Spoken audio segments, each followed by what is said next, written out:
let's take a look at the suitcase carry march in place. So whenever we're gonna do a march in place, it is because we wanna do a loaded carry, but for whatever reason, we can't take it somewhere and walk with it. Maybe inclement weather, maybe just a really small training space. You're in the gym and they don't want you to take their equipment outside. Whatever it is, the march in place option will work just fine. Suitcase indicates that we're gonna hold one thing in one side, and what we're gonna be doing is asking the body to stabilize against it. So I'll have Susan grab her dumbbell, and this is 30 pounds, totally reasonable weight to use. She's gonna hold that dumbbell out from her side. You can relax back in just a little bit. What we're trying to do there is just be sure that that whole shoulder complex is working. And then she's gonna start her march in place, knees coming up and barely breaking the height of the hip.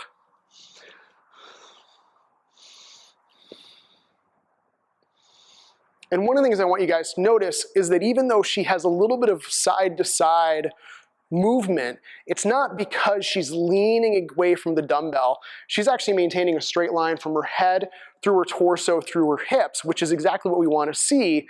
That side to side is just because her weight is shifting from leg to leg. If you can do it with less shift, that's fine.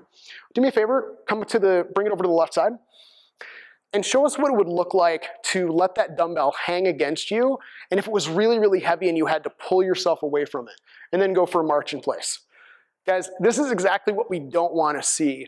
I wouldn't know offhand if this is because her shoulder is weak, or if her torso is weak, or if she's just not trying hard enough, but she's gonna come back up to neutral, hold that thing out just a little bit, and then take it for the march in place again.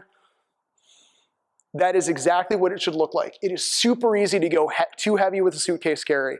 In fact, the load you could do in both hands is often gonna be heavier than what you could do in just one hand because there is this side-to-side stability happening. Susan, thank you. Guys, that is our suitcase carry with a march in place.